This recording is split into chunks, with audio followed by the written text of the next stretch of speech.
Hello everyone and welcome to Xbox On. I'm Charlie, but this guy here really doesn't need any introduction. It is of course head of Xbox, Phil Spencer, who is joining us for a chat today. And he has reminded me that you guys out there need to subscribe to Xbox On if you haven't already. It is the place to go for anything news, gameplay previews, anything. So make sure you hit that subscribe if you haven't already. But have you hit the subscribe? Absolutely. Okay, good. I just thought we'd get that out of the way. Yeah. How have you been otherwise? What have you been up to recently? It's been busy times, but it kind of always is. Getting games done, Developer Direct was fantastic, doing a bunch of regulatory stuff, finally kind of out on the road, meeting with teams. We're here in the Bethesda building. How awesome is that? Yeah. I've never been here. Me neither. It's my first time. I think we're going to have to see if we can blag our way back in, because this room is just one of very, very many cool rooms. Oh, we're stealing some stuff. 100%. We are totally taking some stuff home. The cameras are switched on and they'll know that we've taken them out. We won't tell them. I'm curious though, every time we meet, I always want to know what you're playing. So give us the up-to-date. What is on Quick Resume at the moment? So I'm here in London and traveling. I have my Series S with the X screen. I saw. Oh yeah, I tweeted out. I need to get me one of them. I love that thing. So right now there's kind of three things I'm rotating between. Vampire Survivors, I just can't stop playing. I haven't got to Queen Sigma yet. No? My friend Gio works on the game and has showed me what she's capable of doing, and it makes me want to get there so bad. The game is fantastic. I was playing a little Hi-Fi Rush yesterday, which is a great game.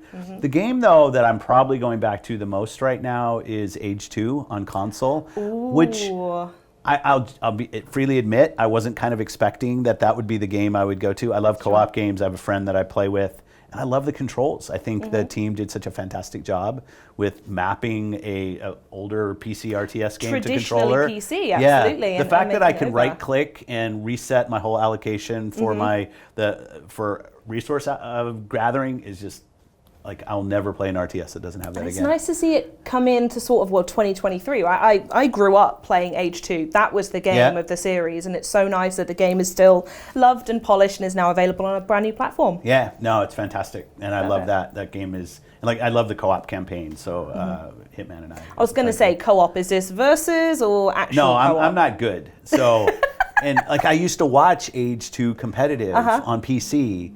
And they're doing crazy stuff, like they're deleting their troops, like the thing, and they're moving so fast I can't even track it. No, I'm very much a plotter. I overbuild everything, but I just enjoy it. It's fun. I'm a turtler. I don't know if you've heard that phrase, where I build a lovely little town, fill it with people in an army, and then build like 6 walls deep so no one can get to me. Yeah. It's a great tactic. No one's been able to beat me yet. So the last thing I'm playing, because I'm determined with my other group of co-op friends, is Grounded.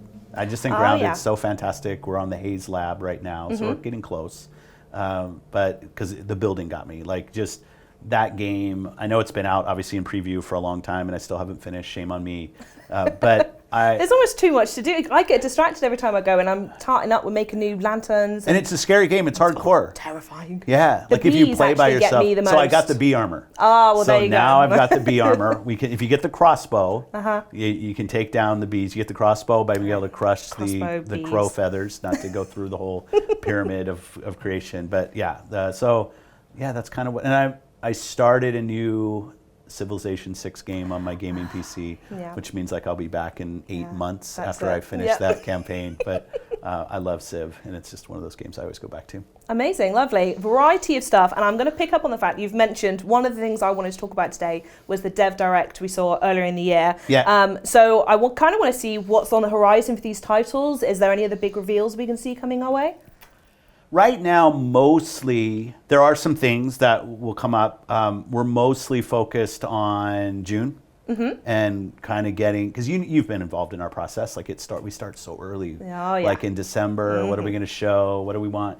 So a lot of our focus right now is on the showcase in June. But there's some news that's coming out. I mean, things that that's coming out. Like like we did the GoldenEye. I was thinking like GoldenEye type announces. So there'll be things in available games available in different services. Obviously, the Game Pass portfolio continues to grow, but most of our focus as a team is really on getting ready for showcase. We've got Redfall coming. We've got Minecraft Legends coming. We've got Starfield coming. We've got Forza coming. So I love the fact that the portfolio's here, and people are starting to play. And starting off the year with Hi-Fi was so fantastic. Oh, what a game as well. It was the very first time I was able to get an S tier rank on a Yeah. fight. I suddenly went, oh, I found the one for me. Well, just kudos to the team, right? Yes, and we also, I want a quick shout out to Mikami-san, who was head of Tango for a long time and is deciding he wants to kind of step away from that studio leadership. I just say he's been such a great confidant for me in talking about things that we should be doing better in Japan and work that we need, in the opportunities that we have, but most important, really growing that studio into a position that launches something like Hi-Fi, which is totally out of what people would expect is their wheelhouse of games. So just thanks to Mikami-san for all the great work that he's done. But yeah, having Hi-Fi kind of shadow drop there and do really well. Like people phenomenally just, well. yeah, And was the nice. same with as GoldenEye as well. Yeah, What a week that yeah, was for everyone, yeah, right? Yeah, it's just, and it's been this steady flow, and then Age, and like, you know, just boom, boom, and it's going to continue when I look at the portfolio of things, especially for Game Pass. Like, it just, MLB's coming, like, all this stuff is just great. Yeah, it's going to be a really good one. And talking of which, Forza Horizon 5 has just dropped their new Rally Adventure DLC. Yeah. And we've also got the folks at Ninja Theory, we've got Rare in the UK, and you've already mentioned the fact that we're here at ZeniMax and Bethesda hanging out in London. So I want to know, if possible, is there anything, can you give any updates on what they're up to at the moment? Well, I'm going to Ninja Theory tomorrow. Very good. So I'm looking forward to that. And I'll get to see, obviously, what we're doing with Hellblade 2. They have a fantastic pub right underneath the studio, by the way. I hear that's a secret. It's... maybe not now I've said it, but it is a really, really good pub and they do great chips. Yeah, okay. So it's a great studio and you should have a look around, but the pub, make sure you get that. And again, like, because of COVID and everything else, I haven't been there. Like, and I know now, obviously I'm doing a lot more travel again, and I love, last time I was here, I went up to Rare and I met with some of the leadership at Playground, and I did meet with Dom but he came down to London, so it's great to be able to go up to Cambridge and see the work at Ninja Theory. I want to call out Playground with the Rally. I think, you know, if you know the pedigree of that studio and where some of the creative leads come from, their background in Rally is just fantastic. I think I'm a huge Horizon fan. I think they do a great job with open world racing, and I think it's always great when we get a good Rally game on the platform, and the fact that this shows up as kind of a DLC part of Horizon for people, I think is really great. And Rare with Sea of Thieves just continues to build the and thriving grow. of that game, Yeah, right? yeah. I mean, you'll see, because we see all the engagement and it grows, and then it might flatten for a while, and then they do something else. They kind of continue to evolve the formula for single player people and campaign people, and it's just kudos to the team for continuing to build great content. With the 5th anniversary coming up as well, it's just not slowing down in the slightest. Not at all. And then obviously Everwild's in development there, and Louise and Greg and everybody kind of seeing what's going on there. Yes, yeah. So we do a lot of good work in the studios here. If you just think historically about the role of studios in England and the role they've played in video games, I should Scotland as well, when you think about games that have come from there. And it's just great to be here and get out with the teams and see what they're doing. Fable's coming from the Playground team. Yep. Hellblade 2 as well from the Ninja team. So loads of energy still to come from them as well. Yeah, and Fable, funny enough, it was really, I think it's probably fair to say it wasn't my first shipped game when I joined Xbox, but working with Peter on the original Fable, which I was able to do, I definitely I have my point of view about what that game should be, and watching how the team is evolving it. It's great. And every time we've shown Hellblade, we've shown some of the visuals a couple of times. The team just sets such a bar for the mocap work that they do, the character work that they do, and it's the funny you say that, work. actually. The one time I went to go visit them, and I went to that pub, Yeah. we were having the tour and someone came up from where they were filming the mocap, and they were in the full suit with the camera and everything, and I've never seen in person what that experience is, but it really sort of reminded me that a lot of work and a lot of technology goes into this, and you see that final product, and it's just phenomenal. Yeah, and they've really perfected that craft for them. I think they're world class as a studio in creating playable character that's so believable inside and out, kind of emotionally, as well as just kind of seeing the physical movement on screen is great.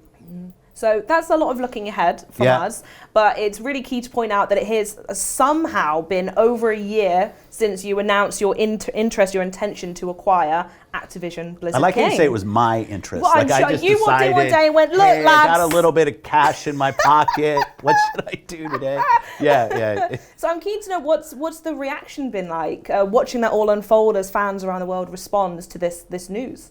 I think for the community, the Xbox community, there's a lot of anticipation, a lot of excitement. Like anytime we're making big moves, people that are supportive of what we're trying to do and what our vision is, we just get a lot of excitement. I think for the industry, and I think this is right, there's questions about, well, what does this mean? What does consolidation mean? Yeah. Like, how is this going to affect competition? We're obviously spending a lot of time with regulators on those same questions. And I think for a deal this size, that makes the right sense. Like, we should be able to have open and honest conversations about what is this. I think if you take a binary position of every kind of business move is wrong or every kind of business move is right, that's probably not the right way to do it. But thinking about competition and are there kind of remedies that we should put in place to ensure that healthy competition matters, like I'm very supportive of that.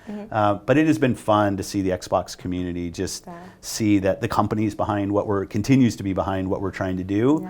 And I can't wait to get it done. Yeah, me too. Cannot wait. And I'm always curious to know, from Xbox's perspective, how do you see or why do you even see Activision as an exciting prospect to have within the Xbox family? Yeah, because we spend so much time talking about Call of Duty on PlayStation. Like, it's just the topic, because I think it's, not to minimize it, it's kind of the easiest topic to go to. If you think about Xbox as only people who play on console, then you say, okay, how does this impact our competition with PlayStation, another console? I'll say from the beginning of this, it was never about that. We never had in our model anywhere where we're pulling Call of Duty or something away from PlayStation. Cackling. No, and I know for the Xbox community specifically, they might eye roll at this, but as we think about what we're trying to do at Xbox, we want to build a gaming platform where the world's best creators can build games to reach players anywhere. Yeah. Whether they're playing on console, great, playing on PC, playing on their smart TV or their phone. And every time we were kind of going through our logic, what we realized, and it's painfully obvious, is that we don't really have any capability on mobile today, on phones. We don't have our studios, it's not what they've grown up doing. We don't have a ton of players there. So it's really a space that's very foreign to us, but it's the largest gaming platform on the planet. And the big wigs at King are going to know a thing or two about they mobile. Will. Huh? And even like Call of Duty Mobile and Diablo Immortal, right? So for us, the logic really started from how do we gain more capability on mobile, both creatively as well as having users. But also, obviously, when you look at what Activision Blizzard King is, the PC heritage there, the stuff we can do with Game Pass, I think will be great for the community and people who are on Xbox. But the real strategic angle behind this was we need to get relevant on mobile, and it turns out that Activision Blizzard King is the largest mobile publisher outside of China. So that's how we got there. Let's start there. Yeah. Now, you've already mentioned Call of Duty, and I think it's worth maybe hanging on that point a little bit more, because you have said really clearly you don't intend on making Call of Duty an exclusive Xbox title. But a lot of people interpret that word differently. So for you and for Xbox at our current position, what does not exclusive or exclusive mean to you? We want to increase the places where people can play Call of Duty. I think a little bit like Minecraft. I think when we acquired Minecraft, our monthly active player base was 20, 30 million. I'm doing this from memory, but I think that's about the size that Minecraft was. And I think it's about maybe 120 million monthly players on Minecraft. And you do that, obviously, first and foremost by nurturing the creative, make sure the game evolves and the teams have the resources they need to build a great game, because in the end, it's all about great games. With Call of Duty, I think we've made some specific agreements with Nintendo and with NVIDIA to ensure the game can show up in front of more places. And you obviously don't make the game bigger by taking it away from anybody who's playing today. Yeah, I looked the other day. We have 58 games in our portfolio that are available in the PlayStation Store today. Now, we've acquired a lot of those, like the Doom games and the Fallout games, but even things we're updating, like ESO, Fallout 76. And so we expect to hit a certain level of quality on all of those games, the level of quality that PlayStation players expect. So that's our goal, and the same thing on PC, and the same thing on Nintendo. And so when we say available everywhere or not exclusive, we want to make absolutely the best version of Call of Duty for any player on any of those platforms. And does that include anything in regards to exclusivity in regards of content? No. Or maybe like Warzone-based access? No. Nope. No, we're not. Love that. Full stop, no. Well, because like I sit here today with a great game that's come out in the last couple of weeks, Hogwarts Legacy, and yes, there is a quest that's available on PlayStation. It's not available on Xbox as part of that. And I know this is part of the industry. That's not the game we're trying to play here either. It's not about a skin on a gun. It's not about a certain kind of mode of the game that the same version of the game will be available on all platforms, which is really what we do today. Like if you're a Minecraft player on PlayStation, I don't think you feel like you have the lesser version of Minecraft or Minecraft Dungeons or Legends, which is coming out when it ships. Which is going to be cross-play as well. That's right. And we want to make sure those players feel like they have a great experience on the platform they choose to play on. So that's why Xbox is interested in, going down this road hand in hand with Activision Blizzard King. But what's the benefit to gamers and creators? And if possible, is there maybe an angle in the UK that benefits them? In the end, it's all about player and creator benefit. Like we know that as building a platform, if our players aren't finding great games to play, and if our creators don't feel like they can build the best games and find players for those games, like nothing else matters. So the thing that gets excited to me, one is obviously Game Pass. I'm like a walking ad for Game Pass. But it sells itself as well, kind of. I feel like I just have to say to someone what Game Pass is, and they're like, oh, wow, that's great, actually. Yeah, and people who haven't tried games before will give them a try when the cost is just different than having to go buy it retail. It's more accessible, right? So, I think about Activision, Blizzard games. I think about the long history of great franchises there, making them more accessible by, obviously things will be for sale, but also a part of Game Pass, I think is a great value for players. I also want to be able to give those creative teams as much freedom as I can to go do some just amazing, amazing things. For the creator community at large, and I think we've seen this, if you look in reactions to the deal, it's not like you've seen the industry come out against, like third-party creators come out against the acquisition, because we're trying to create a larger marketplace for people who are building games across more screens. Different business models help players, and it helps creators as well. And that's our job. And in the end, this has to benefit players and creators, or it hasn't been successful for Xbox. So on the topic of exclusivity, some people have pointed out that when you guys over at Microsoft acquired Bethesda ZeniMax, that Starfield was stated as a title that wasn't going to be exclusive to Xbox, but has since switched. So I'm wondering, or at least I know some people are going to be wondering, is that going to happen to Call of Duty, or what's to stop that from happening there? I don't think I ever said Starfield was not going to be exclusive to Xbox. Now you said that, people are going to go through and watch hours worth of content. And so I like the confidence. Yeah, because I think what I said is we're going to take it on a case-by-case basis. I said we're not going to pull games that are on other platforms, so we'll continue to support the communities of games. And as Elder Scrolls Online has been doing their annual drops and their content drops, those have been on PlayStation, those have been on PC, those have been on Xbox. All the PC for some of those ships a little bit earlier, but the console versions ship at the same time. We've updated Fallout 76 on all the platforms at the same time. Exclusive titles in the console space is part of the business. All platform holders do it. They're they are marketing beats for the platform, and we see that. Our competitors have a lot of exclusive games. So when we're launching new games, there are certain games that we're going to make exclusive. For us is always a little bit hard because we ship everything on PC as well. But let's just say ship on Xbox and PC and available on cloud. And some of those won't be available on other competitive platforms. But there's no example in Bethesda of us pulling something away from the PlayStation community that they had. Zigzag on it. Or games that people are playing, not continuing to update those. I'd say the same thing with Minecraft Dungeons and with Minecraft, and we'll do the same thing with Legends when it comes out. If I look forward, I think people playing more games across more devices is just where gaming is going. It's the right thing, huh? That's what we want, right? And the biggest games, if you look at like a Roblox, you look at Genshin Impact, you look at things like Fortnite, Minecraft, these are games that are playable across all of these screens.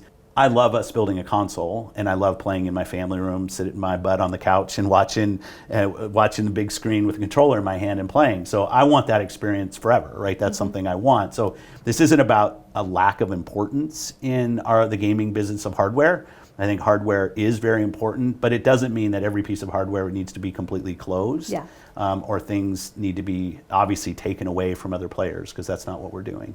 Love it. Tremendous. Now we're going to move on to other areas now, because you guys are not just talking about Call of Duty every single day. In fact, you've recently decided to make a massive announcement about AI and Bing. So I'm wondering if that's going to have any impact on gaming and Xbox in its future. You know, one of the things I love about the games industry, there's many things I love about the games industry, but we're good. I should hope so. Yes.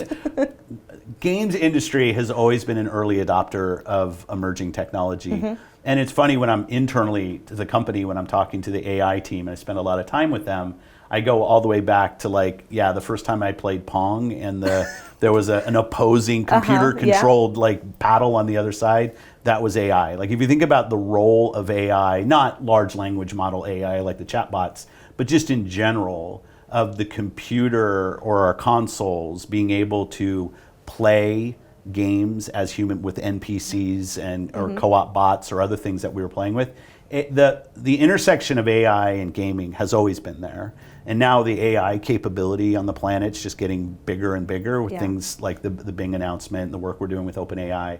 Absolutely will play a role in video games. AI always has, and I get excited about some of the work that the team's doing. It gives them more of a canvas, and whether it was simulated physics, whether it was 3D rendering, whether it was great audio technology, what I find is when you give our creators new tools to play with, they then work it. Sometimes it takes a couple years to find the rhythm of how everything fits in, but our creators are now spending a lot of time with our AI engineers and thinking about how this can be an additive, positive force in the games that we're building. Yes, I think Forza Motorsport, their Drivatar technology is on another level. So many different things that we've done. I get excited about some of the things of me being able to create assets in games. So if I think I'm a Minecraft creator and maybe I don't know how to pixel edit or voxel edit things and actually have something get built, and maybe can type in things that I want, a little bit like you've seen in some of the graphics out, some of the JPEG creators. I type in something into DALL-E and all of a sudden I get an image. You could think about stuff like that for 3D assets and stuff.